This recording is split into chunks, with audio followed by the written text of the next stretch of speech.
नमस्कार, बहुत स्वागत है आपका वीआईपी न्यूज़ के खास बुलेटिन में और मैं हूं आपके साथ मनीष कुमार। तो चलिए बात करते हैं बड़ी खबरों की। देश भर में आज़ादी का 75वां स्वतंत्रता दिवस बड़े ही धूमधाम के साथ मनाया गया है। इस उपलक्ष्य में national news channel VIP news के भोपाल स्थित मुख्यालय में धूमधाम और उत्साह के साथ चैनल के सभी स्टाफ की उपस्थिति में स्वतंत्रता दिवस समारोह का आयोजन किया गया।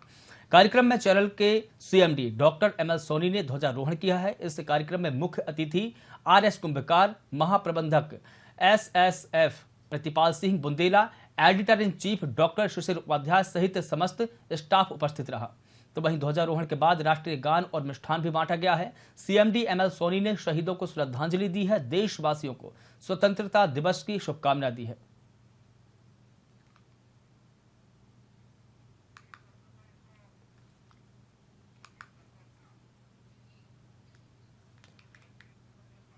और वीआईपी न्यूज़ चैनल में धूमधाम के साथ में स्वतंत्रता दिवस का समारोह मनाया गया है। उस बीच में सीएमडी डॉक्टर एमएल सोनी ने ध्वजारोहण किया है और उस बीच में उन्होंने शहीदों को श्रद्धांजलि अर्पित की।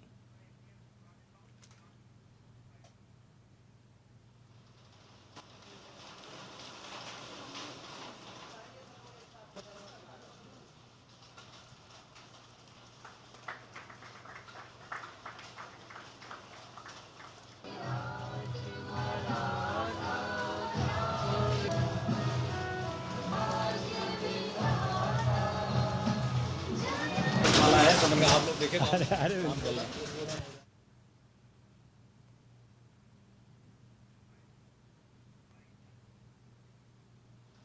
हम हिंदुस्तान में 75वां अमृत उत्सव मनाने जा रहे हैं। सन 1947 में हमारा देश आज़ाद हुआ था। आज हिंदुस्तान बड़े उत्साह से 75वां अमृत उत्सव मनाया जा रहा है और हम भी देशवासियों को हमारे वीआईपी की तरफ से, वीआईपी परिवार की तरफ से और समस्त साथियों की तरफ से मैं हिंदुस्तान में अमृत उत्सव मनाने का सभी को बधाई देता हूं, धन्यवाद देता हूं। हम सब आगे बढ़ें और स्वतंत्रता की उपलक्ष्य में हम एक अच्छे काम के और एक अच्छे उत्साह में आगे चले। धन्यवाद। जय भारत, जय हिंद। जैसा कि माननीय कुंभकार जी द्वारा बताया गया है कि आज़ादी की 75वीं वर्ष मनाई जा रही है देश के अंदर, उसमें सभी हमारे एसएसएफ के कर्मचारी, अधिकारी एवं वीआईपी न्यूज चैनल के समस्त स्टाफ को शुभकामनाएं, बधाई देना चाहता हूं इस अवसर पर। तथा मैं चाहूँगा कि आज़ादी की अमृत उत्सव पर सभी झंडा वादन के समय में घर में अपना अपना झंडा लगाएं और देश का उत्साह वर्धन करें। धन्यवाद। और आज जो हमने ध्वजारोहण किया है उस कार्यक्रम में हमारे मुख्य अतिथि के रूप में हमारे CMD doctor ML Soni ji ने यहाँ उपस्थित होकर हम सबका उत्साह बढ़ाया है। हम उनसे आग्रह करेंगे कि वो इस अवसर पर हम सभी को संबोधित करें। आप सभी का स्वतंत्रता दिवस पर हार्दिक अभिनंदन, स्वागत। जैसा कि हम सब लोगों को ज्ञात है कि हमारा देश गुलामी की जंजीरों में बरसों तक जकड़ा रहा है। उस स्वतंत्रता के लिए लाखों क्रांतिकारियों ने अपना बलिदान दिया, जिसमें न जाति देखी गई, न पंथ देखा गया, न धर्म देखा गया। केवल एक लक्ष्य था कि हमें एक स्वतंत्रता पाना है। भारत की जो स्वतंत्रता संग्राम की एक बहुत बड़ी विशेषता थी, वो विशेषता यह थी कि पुरुषों के साथ हमारी वीरांगनाएं, महिलाओं ने बहुत क्रांतिकारी कदम उठाकर संघर्ष किया है। भले ही आज की स्थिति में हम प्रत्येक व्यक्ति का जो भी इतिहास है उसे नहीं बताया जा सकता है, लेकिन फिर भी आज देखें वीरांगनाओं में अपन सबसे पहले रानी लक्ष्मीबाई का नाम लेते हैं, बेगम हजरत महल का नाम कम लोगों ने सुना होगा, इसी तरह से चाहे आपकी सीता कृपलानी हो, सरोजिनी नायडू हो, यानी इतनी महिलाओं ने इतना संघर्ष किया है कि जब उस समय के स्टेट की महारानियां थीं, उन महारानियों ने भी बहुत क्रांतिकारी कदम उठाए हैं।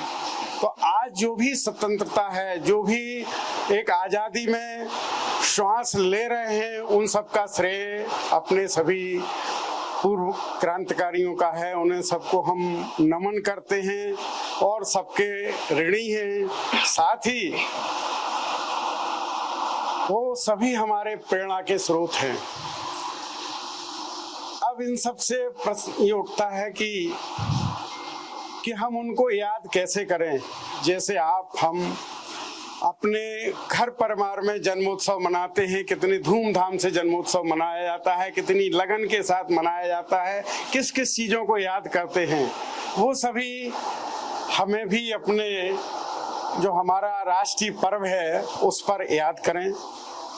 आज आपको क्रांतिकारियों में, क्रांतिकारी तो बहुत है, सबका इतिहास बताना मुश्किल है, लेकिन कम से कम आज के दिन एक प्रतीकात्मक रूप से रानी लक्ष्मीबाई और चंद्रशेखर आजाद दोनों की अपन चर्चा करते हैं, जिससे कम से कम ये लगे कि कितने संघर्षों के बाद, क्योंकि गुलामी वाला आज इतने लोग खड़े हैं, किसी ने समय नहीं देखा है। जिन्होंने समय देखा है, जो आज हैं, उनसे पूछिए कि कितनी यातनाएं दी गई, कितना क्या किया गया है। इन दो क्रांतिकारियों से आपको समझ में आ जाएगा कि कितनी समस्याओं से, कितना शोषण किया गया ब्रिटिश हुकूमत ने। ये दोनों का बताने का आशय ये था कि ये दोनों की उम्र लगभग बराबर जैसी रही है। बराबर का मतलब एक जो है 25 वर्ष की आयु में शहीद हुए हैं, एक 23 वर्ष कुछ महीने में शहीद हुए हैं, लेकिन दोनों लोगों का बनारस से जुड़ाव था।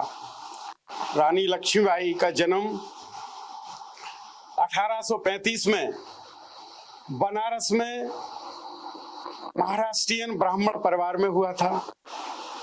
उनकी माँ साहसी और भक्तमयी थी, क्योंकि जो भी संस्कार होता है निश्चित रूप से अपने जो भी पेरेंट्स होते हैं उनके आते हैं।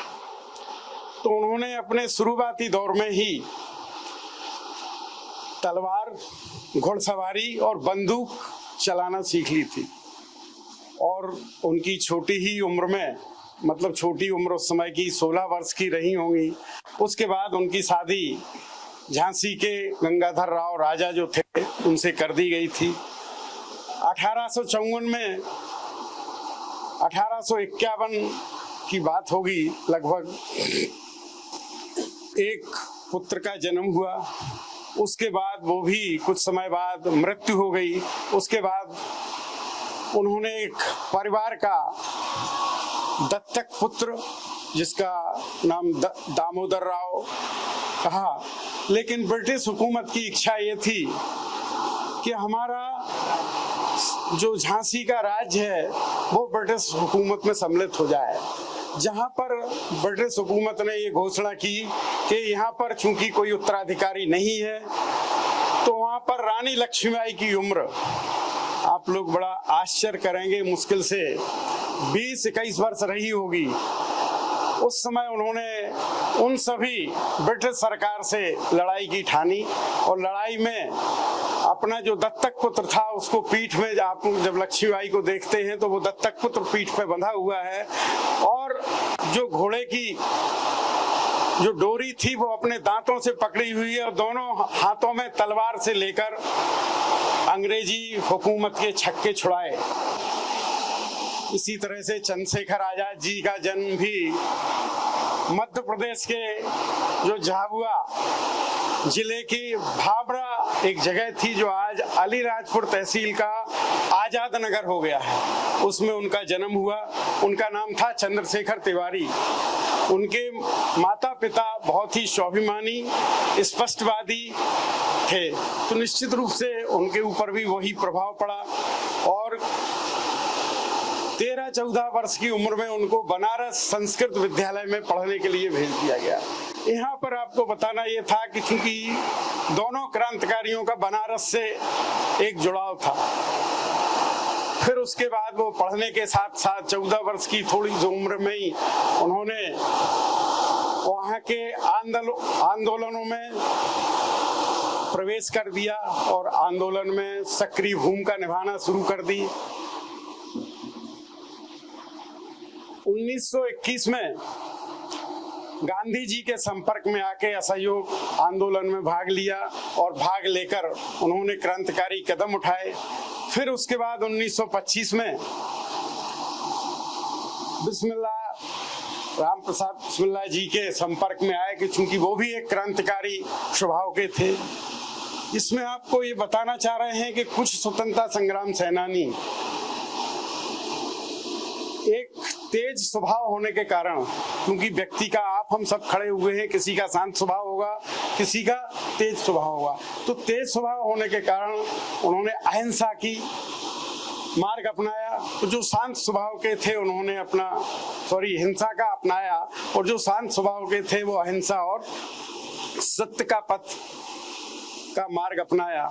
उसके बाद उन्होंने राजगुरु और भगत सिंह से लोगों के साथ सहयोग में लाहौर में जाकर वहाँ के सुपरिटेंडेंट ऑफ पुलिस कार्यालय को घेर लिया, और घेरने के बाद वहाँ के जो भी अधिकारी मिस्टर सैंडर्स थे उन पर राजगुरु ने सामने गोली चला दी, लेकिन वो मृत प्राय हुए। तो उसके बाद भगत सिंह ने उनको गोली वहां से दागकर समाप्त कर दिया।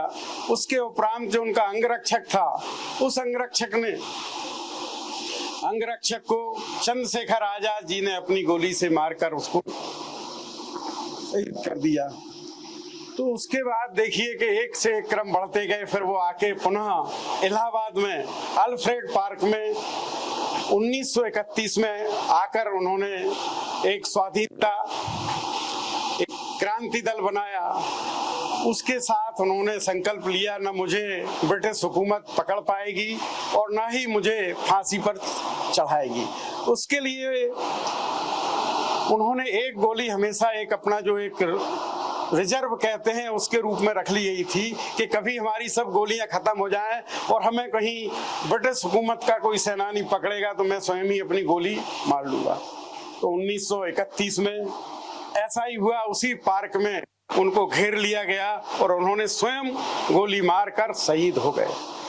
तो ये मेरी आप लोगों को शुभकामनाएं हैं कि आप सभी लोग बहुत विकास करें, जिससे हम सब लोगों का, हमारी संस्थान का नाम रोशन हो, इस प्रदेश का नाम रोशन हो और इस देश का नाम रोशन हो।